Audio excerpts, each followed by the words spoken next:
In the 1985 comedy Clue, after nearly everything is explained, revealed, and analyzed, a character says, "There's one thing I don't understand," to which another character jokingly remarks, "One thing?"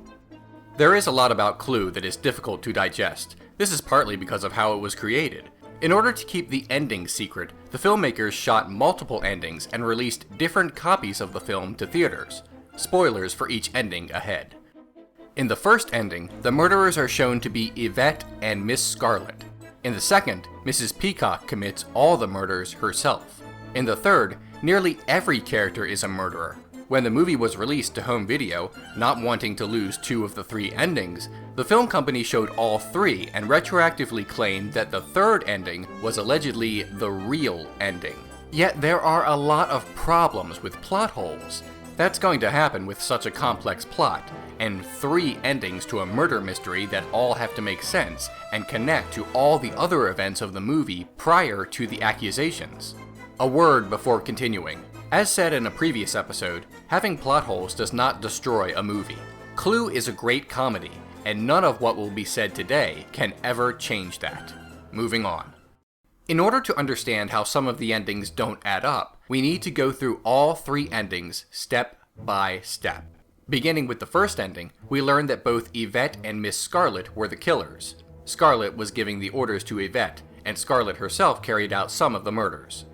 Scarlet reveals that her business is not only prostitution, but also selling secrets. Scarlet wants to use the guests' national secrets and sell them to the highest bidder. Probably the most valuable information can come from Miss White's husband, who is said to be a nuclear physicist.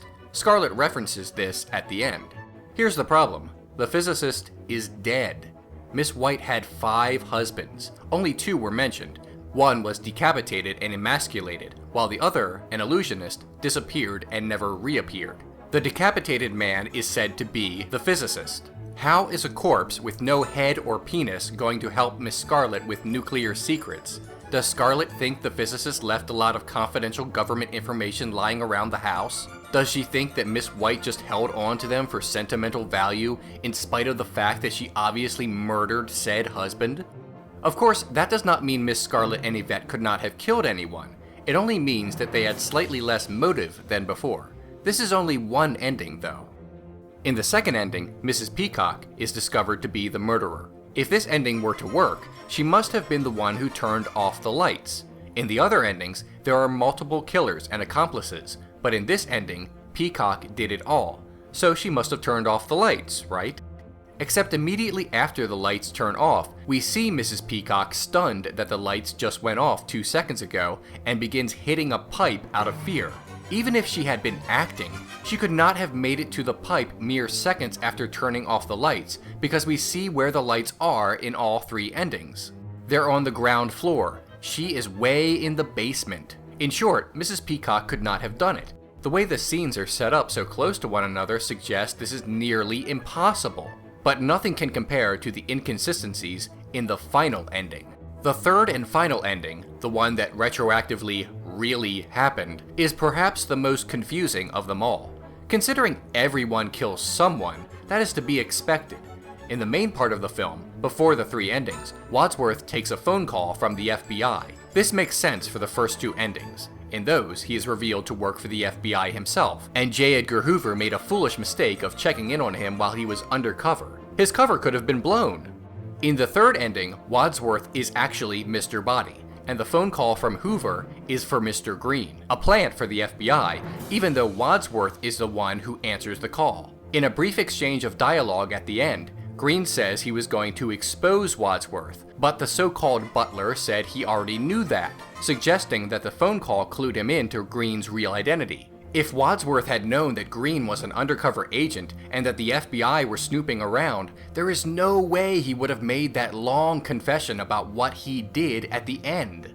Even if Wadsworth assumed he could lock everyone up at the mansion or kill everyone in the whole house, the phone call must have revealed that the FBI were closing in. If the third ending were the true ending, he would have tried to escape immediately after learning of it instead of going through a comical rundown of the evening, implicating himself in front of someone he now knows is an agent for the Federal Bureau of Investigation. Also, the third ending does not make sense because in the beginning of the film, Wadsworth opens up a folder with instructions and details about the guests. In the first two endings, one assumes this is delivered to him from the FBI, since Wadsworth works for the Bureau. In the third ending, it does not add up. In the third ending, he's Mr. Body, not Wadsworth, the FBI agent. There would be no instructions to him on the cover of the folder if he were Mr. Body and already knew everything. It could have been part of an elaborate charade, but since nobody else in the house saw the folder, there's no reason he would write a message to himself. Further, the third ending is the only one in which Colonel Mustard is one of the murderers. How did Mustard kill the motorist? He would have needed to find the secret passage to kill him. In one scene, using the third ending here, he fakes discovering the secret passage after the murder, and takes Miss Scarlet with him to discover the body. But how did he find the secret passage in the first place? Even if he stumbled onto it by accident, he knew nothing of it before, and had no idea it would lead to the room that it did, and that his driver during the war happened to be in that room out of the dozen or so in the mansion. See, in the film, a few characters are revealed to know about the secret passages. Yvette knew because she worked as a maid in the mansion. That's how she was able to be one of the murderers in the first ending. She told her employer, Miss Scarlet, which is how Scarlet's knowledge of the passages and how to use them to murder makes her usage of them plausible for her ending too. Wadsworth also knew, obviously, plus after the revelation that the mansion's cook once worked for Mrs. Peacock, it became clear that she too could have learned about the secret passages and used them for murderous reasons in the second ending. But in the third ending, Mustard using them does not work well within the story. Now, with all three endings in mind, which makes the most sense? The Peacock ending is impossible, largely due to how the scenes are placed together in editing. The Group of Murderers ending has so many holes, so that can't be it either. That only leaves the first ending, with Yvette working for criminal mastermind Miss Scarlet. The film company retconning Clue in the home video release to have a canonical, so-called real ending does not change the fact that this ending does not fit the story up to the point that the lights were turned back on and the murderer or murderers were accused. If we use our brains, the real truth of the matter becomes clear. Miss Scarlet and Yvette are the murderers. Wadsworth works for the FBI, and Mr. Green really is gay. Hopefully, that will put to rest speculation about who done it, at least until the remake is finally released, and we can go through this all over again.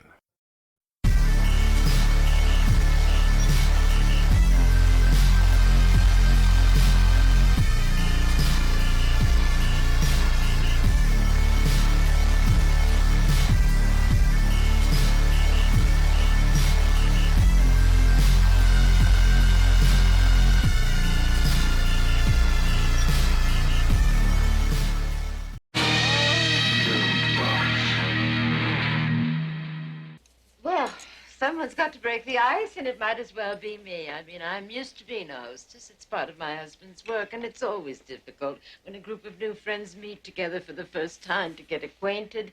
So I'm perfectly prepared to start the ball rolling. I mean, I have absolutely no idea what we're doing here, or what I'm doing here, or what this place is about, but I am determined to enjoy myself, and I'm very intrigued, and oh my, this soup's delicious, isn't it?